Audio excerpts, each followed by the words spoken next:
Well, there you go. The government of Iran says it plans to boost oil production by 500,000 barrels a day. All of this at a time when oil prices are already low. They went below $28 a barrel today. That's the lowest since 2003. So what are the economic consequences of lifting those sanctions for Iran and, of course, the rest of the world? With me now is our business correspondent, Amir Paivar.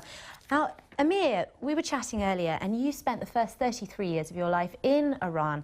I wonder what sort of business and economic environment foreign investors are going to find when they get there. Well, by market size, it's a huge market. 80 million people, young population, highly educated and very business savvy. This country has a history of being traders right in the middle of the between Middle East and Far East. So they will find a market ready to be tapped from one point of view. There will be other aspects of the market that they may not quite be comfortable with. As any foreign investor would want security, safety, clarity, transparency, and a reliable judicial system. As we speak, there is, for example, right now a dual national Iranian-American businessman who has been locked up for 3 months with no clear charges. So that kind of thing, he's called Siamak Namazian, unlike the other dual nationals who were freed part of the prisoner swap, he's still there.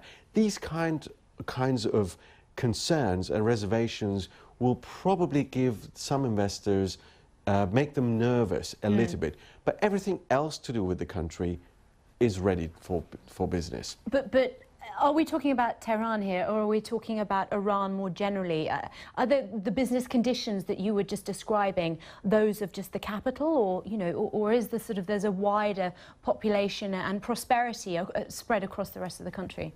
That's a very good question. Of course, there's a stark distinction between Tehran, specifically North Tehran, the middle class, the business elite of that part of the capital, with the rest of the country. But you'll be surprised to find how many massive industrial hubs, manufacturing hubs, agricultural centers scattered all around the country. It's a huge country. But in terms of like the business savvy, English speaking, middle class type, yeah, you'll find normally those in big cities and most specifically in Tehran.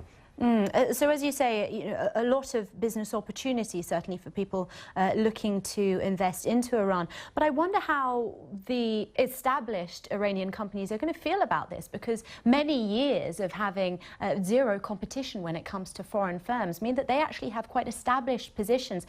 How are they going to feel about people coming in and breaking up what could be natural monopolies? That's a very good point, Victoria, because there have been businesses that benefited from Iran's isolation and grew under those circumstances. So they will be facing competition now, and competition from European and their Asian counterparts. Competition is always healthy for a market, although they may find a little bit they may be nervous about these firms coming back, but they will also have access to technology and capital with opening of the country. So it really depends on which sector, which companies we are looking at. It's a mixed picture.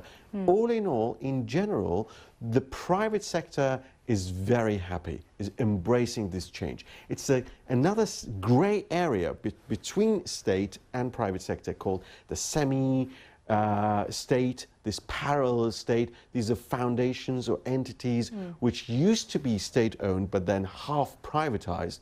Same story we've seen in many countries which have all of a sudden opened up. Those companies, those firms will be most vulnerable to this change.